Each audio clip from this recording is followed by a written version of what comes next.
Hey guys, it's CS Joseph of csjoseph.life doing another episode of Season 15, a bonus episode. It is episode 10, and I get that bonus episodes are kind of surprising, but it was absolutely necessary to do so due to a somewhat very humbling experience that I had recently when typing one of my friends, and I mistyped them. Uh-oh, yes, that's correct. I made a mistake, and as humbling as it is for me to admit in public in this manner that I made a mistake, it is important to you and to me, and it's important to me to show you how exactly I made that mistake so that you don't make that same mistake yourself. You understand how I made that mistake and how people end up making mistakes when it comes to utilizing the type grid, as well as the temperament matrix type grid, according to Linda Behrens, and the temperament matrix according to Stephen Montgomery, etc., and how people can make mistakes, right? So this is a lecture on failure, failure to use the type grid correctly, failure to use the temperament matrix correctly. And it is important to do so because it is my desire that this audience understands exactly how to utilize these tools so that y'all can get informed and be educated and be accurate in typing people so you're not mistyping anyone. Now, with that in mind, I just got the final proof of for review. I just reviewed the final proof for the type grid and the temperament matrix.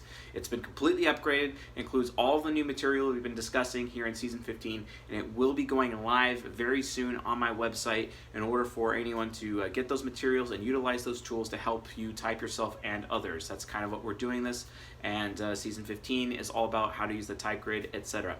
But for the sake of this episode, it is important that I share with you a story and how I ended up making a mistake and why I made a mistake and how you can prevent yourself from making the same mistake. And we're also going to be talking a little bit about how that affects myself, how it affects others, where my mentors fit into this, because they had similar experiences when utilizing that type grid years back.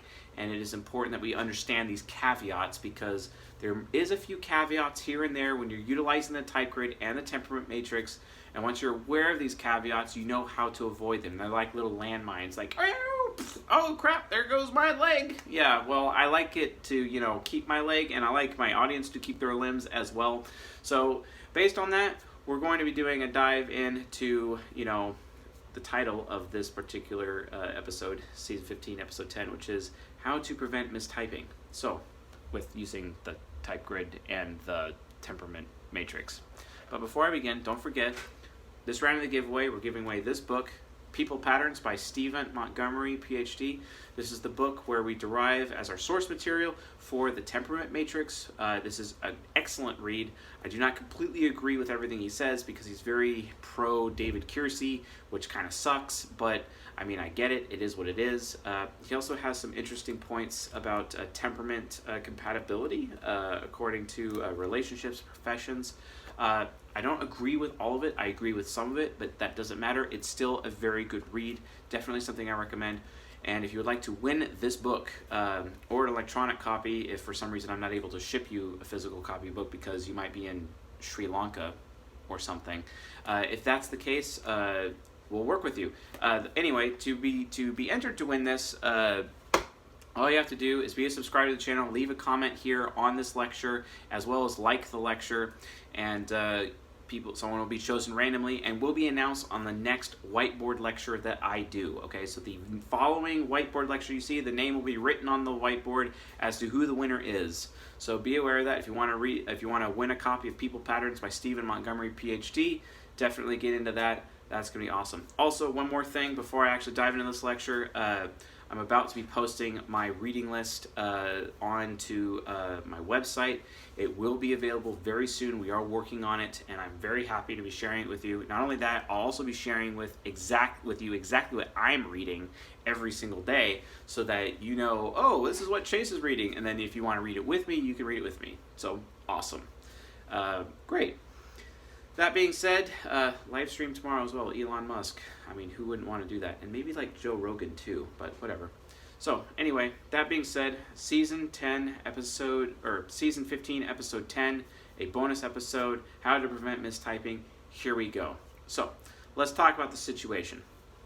So we have on the board here the four sides of the mind. So this is my four sides of the mind. It's important that I have, myself as an ENTP ego, ISFJ subconscious, INTJ shadow, and ESFP superego. This is literally my mind on paper. This is the four sides of the mind. Okay, so let me find my awesome pens here. For some reason I have the wrong pen in my pocket, but that's okay. So we have the ego, and then we have the shadow, also known as the unconscious. And then we have the subconscious, also known as the anima and animus. Helps if I can, spell correctly. This is going to be a little whiteboard heavy in this particular lecture, so just kind of follow along as much as I can. I'm going to be marking up the board like a crazy madman as we do this. But anyway, so here's my mind on paper. So, and then over here, we have a moderator of the CSJ Discord, which is Logan. Logan joined our moderator team recently on the CSJ Discord, and it's been pretty great. She's done a great job, a lot of input, been very helpful with getting our rules established and whatnot, and just kind of having to deal with the day-to-day, hashtag internet trolls of the CSJ Discord.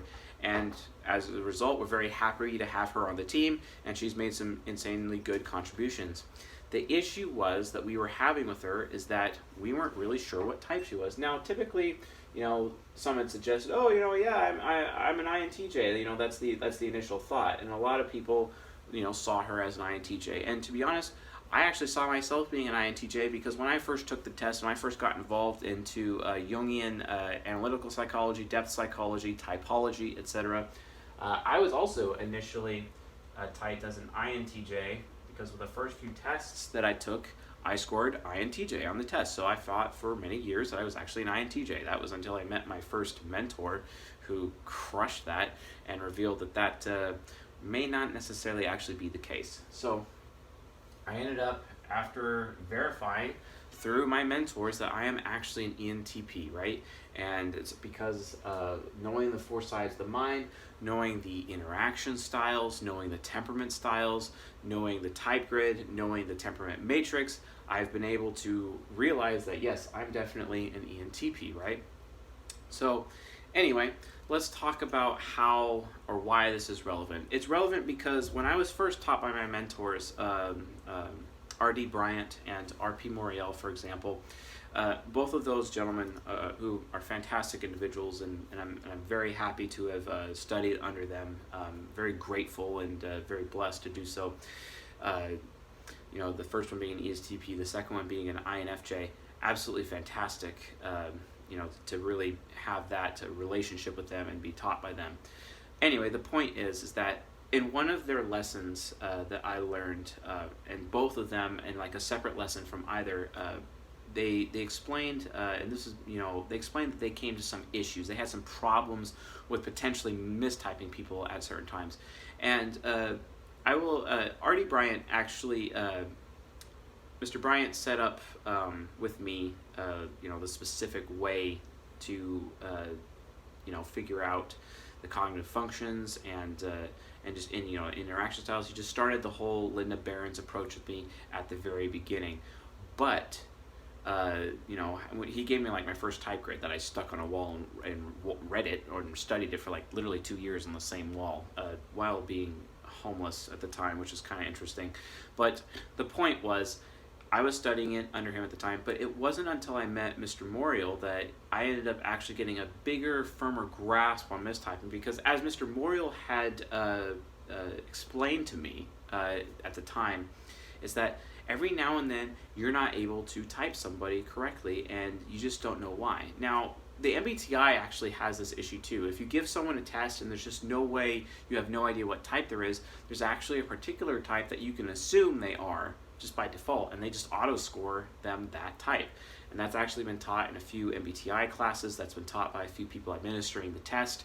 It's just that if you just can't figure out which type they are, chances are by default they're X type, basically, and then they give you like what type that is, etc. So something similar actually kind of came about as a result of using the type grid, and as Mr. Moriel put it to me, there's a reason why. And he called it the mirror factor. Now this is different from the mirror effect that INFJs have when INFJs are in front of a bunch of people, and then because of that there's like a bunch of lots of static in the background, right? When INFJs are around people, they can take on those people's traits, the social behavior, and then there's a potential for them to be uplifted. There's also potential for them to be corrupted by those people, and that can be an issue. No, that's not what we're talking about. The mirror, the mirror factor is a little bit different. It specifically has to do with typology, right? So why is this relevant? Well, because when you're trying to type somebody, there's a risk. It's a caveat. You have to understand that this could be a problem. So before I actually explain what the mirror effect or the mirror factor does and how it affects you using the type grid, let's actually talk about how I first actually mistyped Logan, because I'm literally admitting that right now.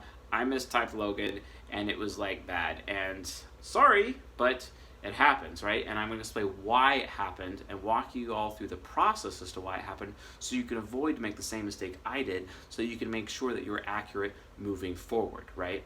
So that's kind of the approach we're going to be taking here. So let's walk through the process of what I did to type her initially and how I failed, and then let's walk through the process of how it actually worked out in the end and how we were able to get to an accurate typing of her. So our awesome moderator, Logan. And I love all of our moderators, but this lecture is about her anyway, so let's do it.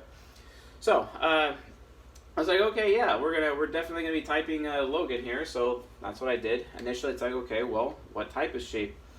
After a while, in analyzing various text chats from her, because we mostly interact in text on the Discord server. I mean, who doesn't? And then also on voice chat, but not as much as text chat, I came to realize, okay, yeah, she definitely is movement. So I was like, okay, yeah, she's movement, awesome. And then I saw her and it's like, okay, yeah, she seems direct, okay. Definitely responding. She seemed really responding. So I was like, okay, awesome. That means she's a finisher, right?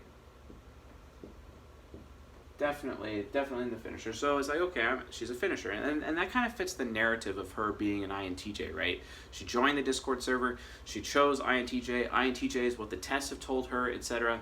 And predominantly, the majority of the people on our Discord community actually believe that she is an INTJ, right? But something was wrong. Something was not making any sense. And after having a lot of interaction with her one-on-one, her and I would have many chats one-on-one with each other through direct messaging and Discord, etc. And on a regular basis, especially since she's a moderator and we're talking about moderator things, etc. Within the Discord server and the operations thereof, we're just kind of aware of these risks. These interactions. And one of these interactions that we had was, I noticed that there's no way she was an FITE user. No way. Absolutely not. She was actually TIFE user. She's always talking about how other people feel. She's always correcting people at times. Always very truth-oriented, not about beliefs per se, which definitely flew in the face of her being an INTJ, because an INTJ is actually a TEFI user. That's what an INTJ is. So there's no way that she could be an INTJ. Absolutely no way she could. I knew for a fact she was a TIFE user. I knew she was pragmatic, which was important. And because of her being pragmatic, okay, yeah, great. And I knew, and the thing is though, I wasn't sure if she was abstract or concrete. I wasn't sure if she was affiliative or systematic, right? Very difficult, but I knew for a fact she was definitely a TIFE user. I knew she was pragmatic, and movement, direct, and responding. I believe that was those things were definitely, with hands down, absolutely confirmed movement for sure, at a minimum. So, direct responding movement, okay? Here's the kicker. If you're direct responding movement and you're a TIFE user, that basically means you can only be an ISTP or an INFJ. So just going through the type grid, If you're looking for a TIFE user in the direct responding movement, aka finisher interaction style, the only TIFE users available are ISTP or INFJ. Now, I knew that she was pragmatic, so that automatically eliminates INFJ. So by process of elimination, I maintained for about the period of, 10 days, that she was actually an ISTP. I would even refer to her as such during our mod meetings, right? I'm so sorry. But the point is, that's how I came to my conclusion. She's very direct in her speech, oftentimes, and she's definitely very movement. I would see that she would join the chat. She wouldn't really talk unless spoken to, etc.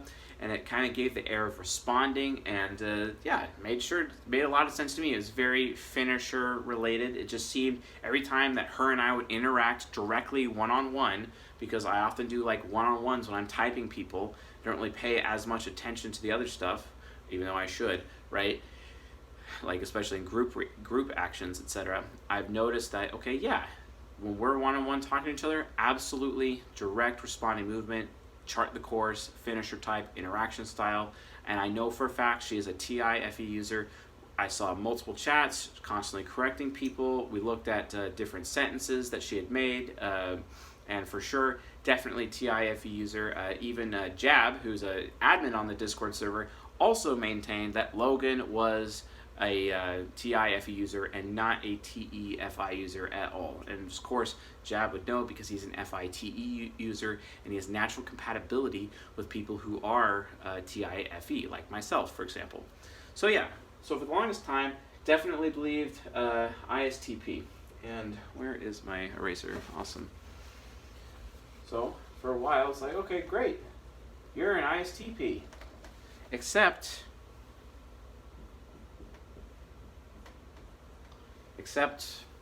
didn't feel right. It did not feel right. Now enter in the next one.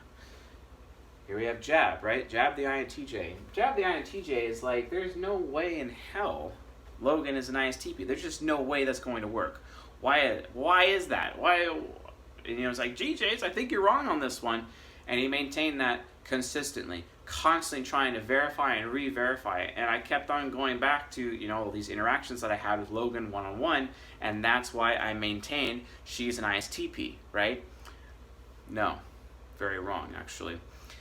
So Jab has a different relationship with her because obviously he is a different type, right? And then because he's an INTJ and not an ENTP, he's able to see different things. They're able to interact, those two people are able to interact with each other differently than she would interact with me. It wouldn't be the same, right? Because she's responding and initiating to his type, which is different than mine, and he's responding and initiating from her type, and which would be different from me doing the same thing in that direction, for sending and receiving. So, I'm initiating the typing process, and her and I have this back and forth interaction, and however, Jab and her have a completely different interaction because it's INTJ and X-type, where it's ENTP and X-type, and it's going back and forth in different ways, right? The interactions are completely different, so there's actually different data. So, what Jab did is like, he put on his investigation cap because he's like, there is no way that she can be an ISTP. There's just no way. He completely disagreed with me. He didn't see it. So he kept on trying to figure out what other ways it was going. And then we noticed something different happened as a result of his interaction with her. We noticed something. We noticed that when she was around him, she was more informative, actually. And when she was more around him instead of me, she was actually more initiating, right? She was still movement, though, but she seemed way more informative. We'd actually get on voice chat and talk about it because we were actually arguing about this for over a week now.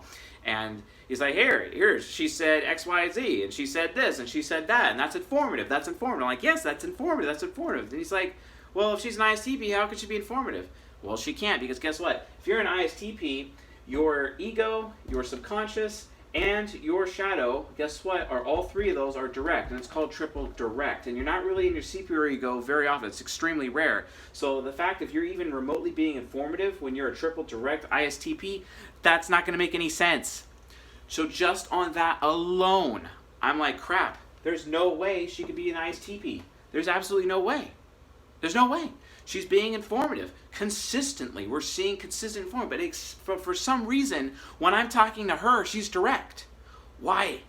Why is it? Why is the interaction style changing based on the audience?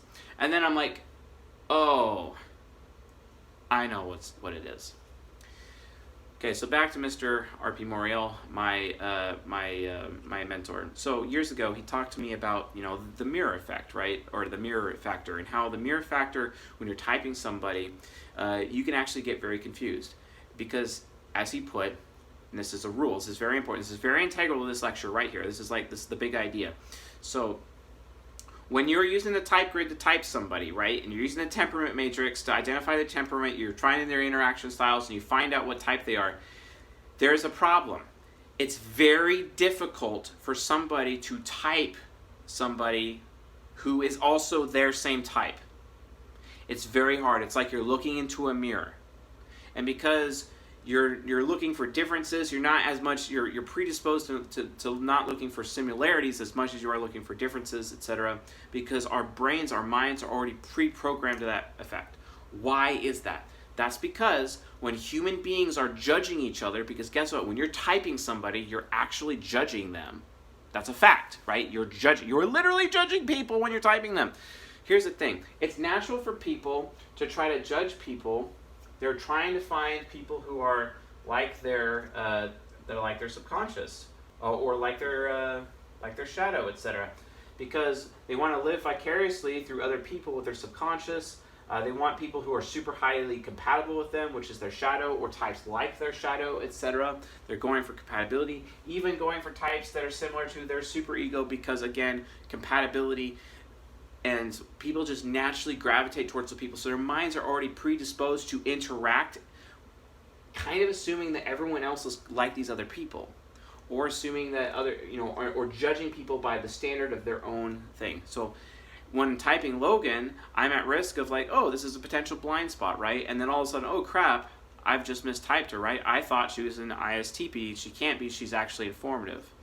Why? It's because the mirror factor. Now, think about it this way. We've already talked about in social compatibility, right? How social compatibility can change some things. So what happens? What's the lowest compatibility with me? Well, the lowest compatibility with me is another ENTP. So ENTP plus ENTP. So, and I'm a male, I'm a female, right? And I'm exhibiting yang energy in this one-on-one interaction. So that means she would be exhibiting yin energy in this one-on-one interaction. Okay, yin is the more pliable, yang is the more, structured, more forced, more, it's kind of, immobile. It's like the immovable object, right?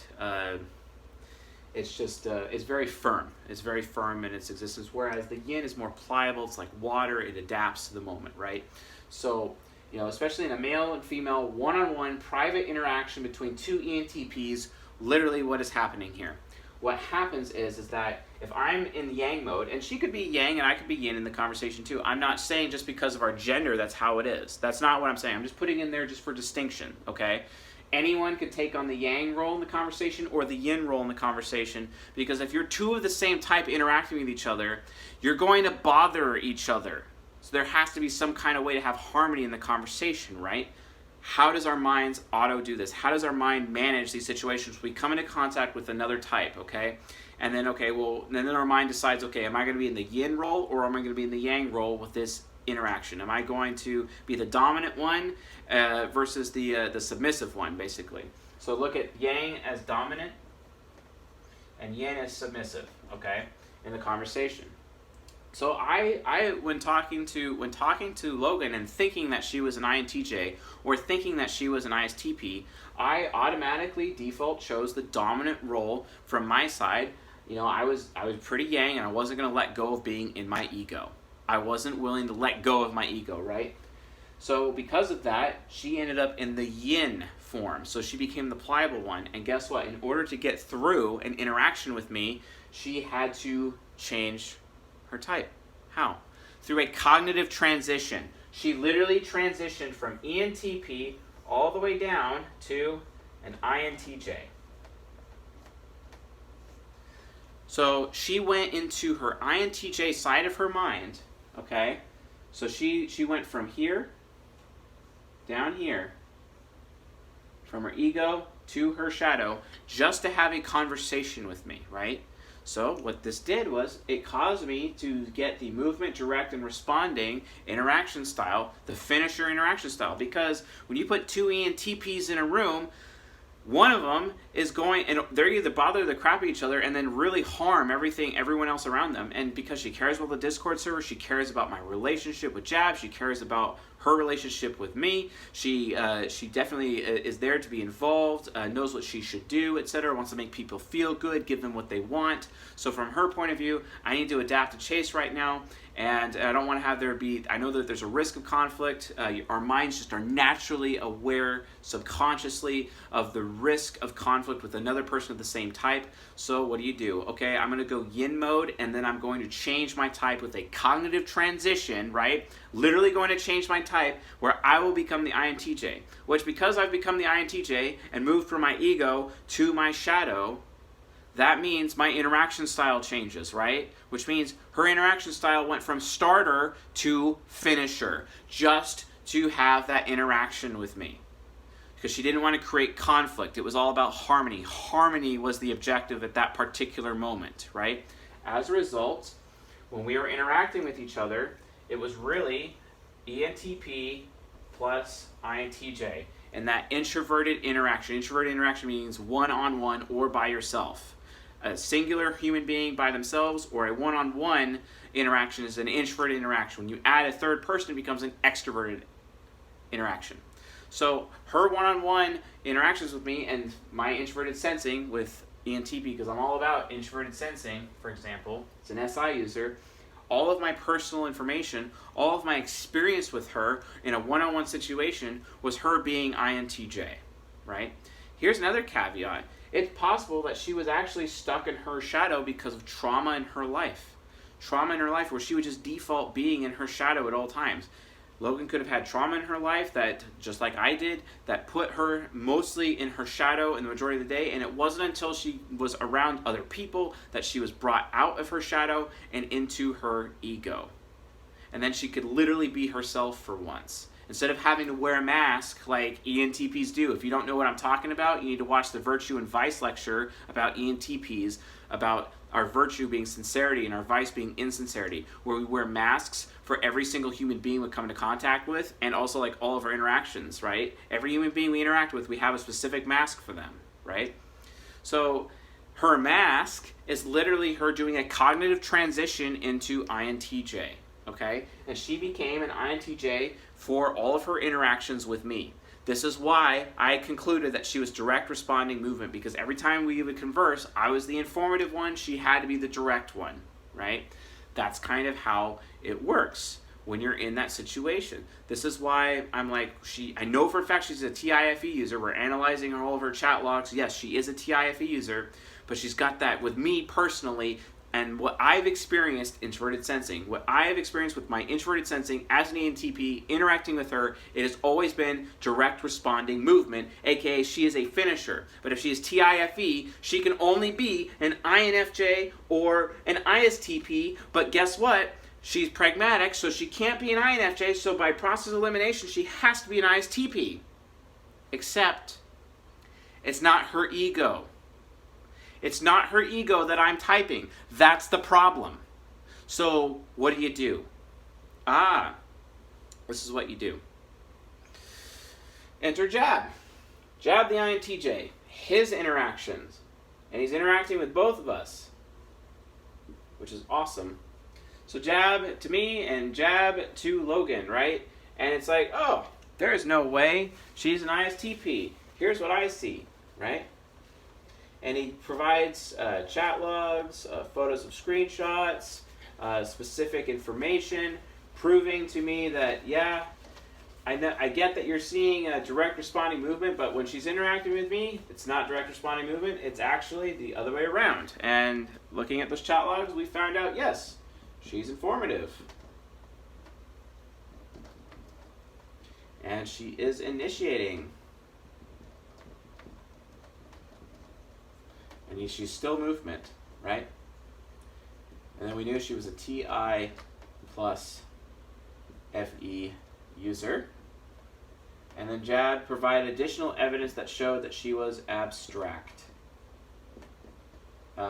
in his interactions with her, right? Yes, definitely. I would admit that yes, she's definitely abstract, and I was not willing to see the abstract components of her conversation because the way I looked at it was, oh, that interaction style I was getting is a finisher, and we know she's not affiliative, she is pragmatic, so she could only be an ISTP, right? Stuck in my ways, right? That could be an issue. Well, here's the information that Jab got as a result. He still agreed with me, TIFE user, he still agreed with me, movement, and he maintained abstract, initiating, and informative. He provided chat logs and evidence, and I look at his chat logs and evidence and it's like, absolutely right, she is 100% informative. What's the problem? Here it is. This is the whole point right here of the lecture at 31 minutes. Here's the point. The point is that when you're typing somebody, and you're typing somebody of the same type as yourself, right? One of you, chances are, is going to cognitive transition into a different side of your mind just for the interaction. Typically, people don't transition into their subconscious because their subconscious is still pretty low compatibility. So there's still a very high chance from a social compatibility standpoint. If you haven't seen my lecture series on social compatibility, I think it's season 12, check that out. Seriously, watch the lecture series on social compatibility. If it's not season 12, just look up social compatibility here on the YouTube channel. You'll find what you're looking for. From a social compatibility standpoint, being with somebody of the same type is the lowest compatibility you have from a social compatibility, but being with their subconscious as well is also super mega low. It's bottom 4. So there's a chance for conflict there. So in order for a human being to let go of the conflict before competition sets in, before it gets super mega competitive from a social compatibility standpoint, what they do is one of the people in the conversation, one of the people in the interaction, they do a cognitive transition into their shadow, which, because they've moved into a different side of their mind, it changes the interaction style. So Logan, for example, we found out she was an ENTP ego, which means her shadow is an INTJ, just like mine, ESFP, superego, and then ISFJ, subconscious.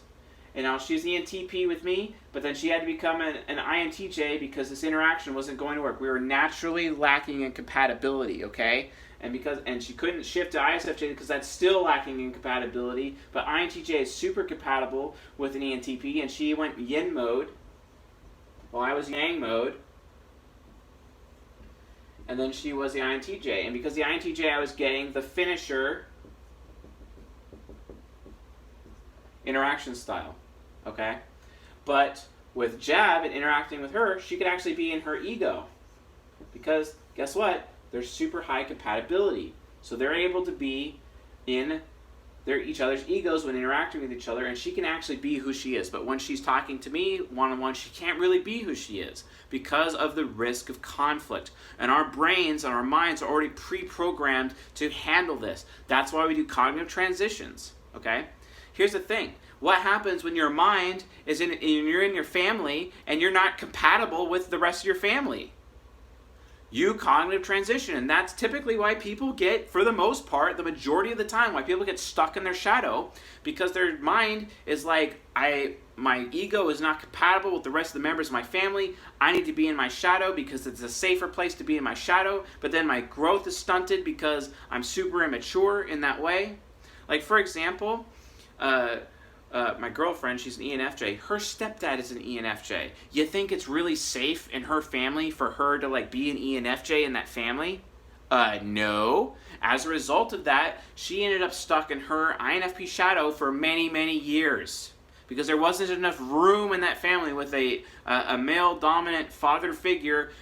This is my ego. This is who I am. You're just going to have to deal with it. You're just going to have to cognitive transition for me. You're going to have to transition to something else, right? That's literally what happens. And guess what? When you're typing other people and you are super low compatibility with them, there's a chance they're going to transition into another type, which would, because they're in a different side of their mind, they're a different type in that moment, and their interaction style changes temporarily. And you're trying to type them and judge them and get all that information for making that decision, and because you've typed them as such, using the interaction style that they're giving you at that moment in time, you could be wrong. You could mistype them. So, how do you solve that problem? The answer is peer review. Jab, Mr. Peer Review, the INTJ, providing evidence. He's like, I know the type grid too. I know the temperament matrix too. I disagree with you though. And he looks at my information. He's like, yes, you're right. I agree with you. But then then I look at his information. Is like, yes, I agree with you too. But one of us is wrong. Peer review, it's important. If you don't really know, there's a chance you might encounter someone of the same type, and then you'll have this problem, and then you transition or they transition. So there's two ways of doing this. Two ways. The first strategy is to bring in a third party who knows the type grid and the temperament matrix to help you and give you a second opinion on typing someone properly. That's the first way, because then you're at least verifying, you're getting an additional different point of view to make sure that you're getting all the information. Or, the second way of doing it is you perform a cognitive transition yourself. And you will yourself to be either your subconscious or your shadow, etc., in an interaction with somebody, just to see how they would react to that, and to see if they're able to stay in their ego, right? And you know if they're in their ego because they're spending much more time in their ego, because their ego is primary. The whole object of the game is to find out which of the four sides of the mind, or which type, which interaction style, which temperament Logan is more than anything else. And looking at all of the evidence from the evidence that Jab has, and then paying attention to her after being given that evidence to how Logan behaves in our moderator meetings, for example, on the CSJ Discord, and being able to keep track of all that information and how she acts in the crowd, guess what? She would join into the moderator chat. She wouldn't say anything. She would not say anything unless spoken to. She was very responding. Why was that? It's because she was in her subconscious. Her ISFJ is a responding one because it is introverted, just like the INTJ is, right? So it was like, oh, for me, that's just more evidence that she's responding. Not necessarily true, because the ENTP type itself is the most introverted of all of the types. Why is that? Because it has SI inferior. In a social interaction, the ENTP will not initiate with anyone and actually be very behind the scenes in their ISFJ subconscious because they are not comfortable in the social situation. You have to make an ENTP comfortable, make their SI comfortable, introverted sensing, so that they can come out of their behind the scenes ISFJ shell and be like the life of the party, be an extrovert, right? That's how it works. This is why NJs exist, because NJs are able to find that ENTP who's uncomfortable in that social situation, make them comfortable, engage the ENTP so that the ENTP knows, oh, this is what you want. Oh, you value this. Now I know how to behave. Oh, now I know which mask to wear, or maybe I don't need to wear a mask at all. And then they start engaging, and they're performing, and they are a part of the social interaction at last. Otherwise, they will stay in their behind-the-scenes ISFJ shadow or subconscious, and they will not speak unless spoken to, and they will come off super responding. You have to be aware of these little caveats, right? Yes, I'm sure you're watching this and like, oh, but C.S. Joseph, this is super mega confusing. Okay, again, all you have to do, if you're absolutely not sure, think to yourself, okay, is it possible they're the same type I am? Because according to R.P. Morial, the mirror factor is, it's very enigmatic. When you are faced with typing some of your own type, it can lead to you mistyping them.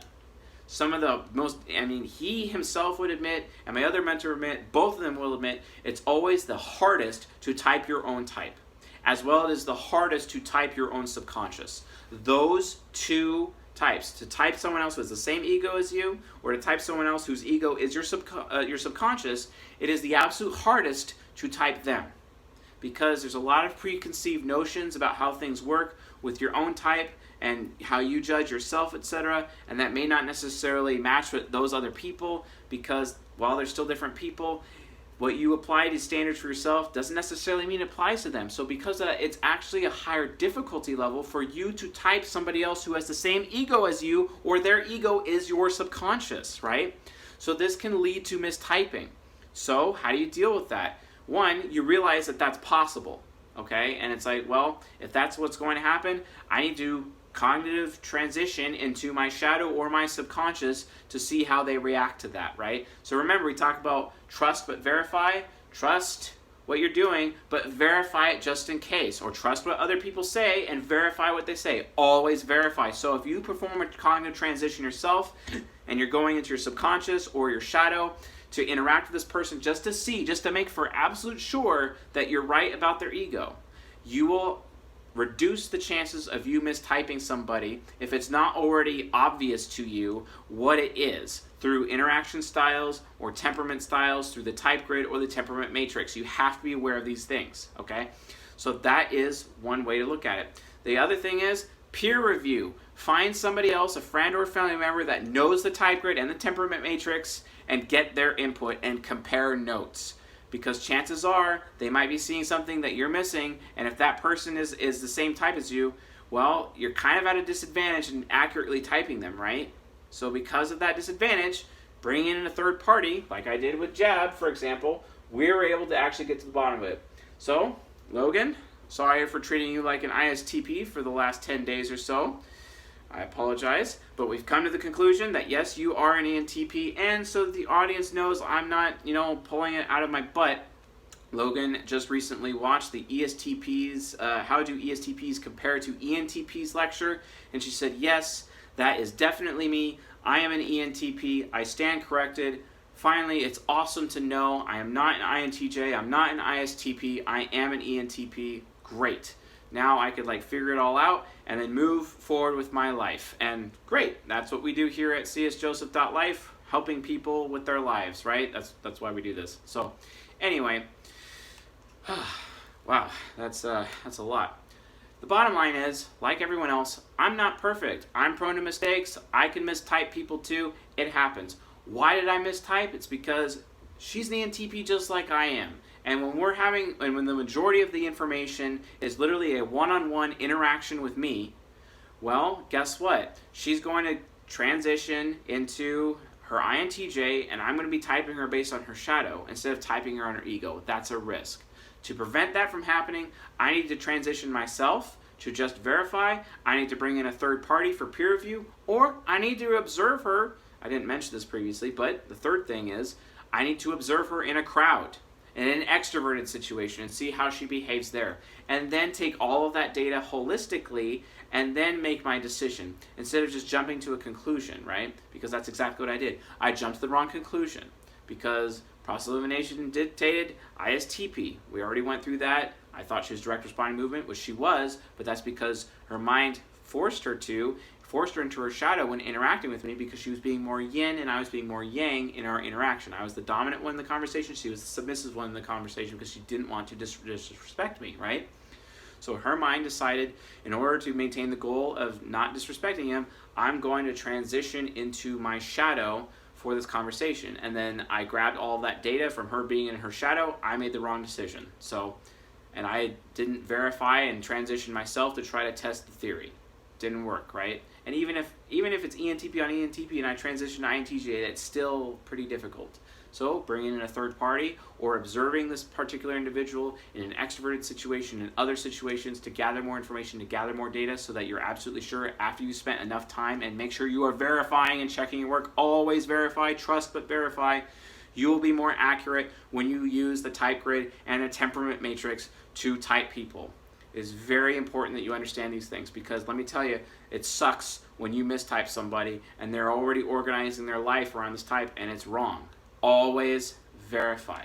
And I'm very glad that we had this exercise and this situation come up, had this little failure, etc., because it just reminded me, oh, that's that one thing that R.P. Morial taught me about, the mirror factor, when you're literally looking at yourself in the mirror with another type and how that can actually lead to mistypes. It's important that we are aware of this, right? As a result, I found it necessary to talk about that in this lecture tonight for Season 15, Episode 10, so that y'all know that this can be a thing, and this is how you get out of it. Those 3 things, okay? Transition yourself, just to test. Get a third party for peer review, etc. And then the third thing, observe them in a situation outside of just one-on-one, just in case. That way you have all of the information that you need in order to make a proper judgment, a proper decision, right? So that you're not like stuck in a rut making improper judgments and thus mistyping people, which can lead to a lot of problems. And that's what I'm here to do, is reduce your problems. This is why it is important to do a lecture like this, so you don't have to deal with this. So anyway, if you found this lecture useful, helpful, educational, enlightening, and insightful, please subscribe to the channel here on YouTube and on the podcast. Also, leave a like and a comment while you're at it if you have any questions about Season 15 and how to use the type grid or the temperament matrix. If you haven't joined our Discord server already, where you can actually meet these people, you can meet Logan, you can meet Jab, and they'd be definitely happy to assist you with any questions that you may have, as well as the rest of the moderator team, as well as some of the members of our Discord server. The link is in the description below so that you can actually get on our Discord server and hang out with us. It's a free application. It's pretty awesome. It's just like Slack, and we could do voice chat and text chat, play music. It's a really fun time. Also, if you want to come to our meetup, our Bay Area meetup, the link is also in the description of this lecture. So, awesome. Thank you all for joining me for this lecture tonight and this journey. It's important that I'm also transparent with my failures and how I can mistype people at times. It doesn't happen very often, but it can. And in this situation, this is how it can, right? It's really hard, I will admit, and my mentors will also admit, it's really hard to type. It's like super hard to type someone of your own type or your subconscious, because it can lead to these mistyped results. So again, always verify. Always be willing to cognitive transition yourself, bring in a third party for a peer review, or observe them into other interactions outside of just one-on-one, and you will have all the information that you need to make the right and most accurate decision when using the type grid or the temperament matrix. So, awesome. With all that being said, I'll see you guys tomorrow night. How to Type Elon Musk, I believe, is our next lecture, and that'll be live streamed tomorrow night from the YouTube channel. I'll be happy to see you there. So, awesome. Have a good night.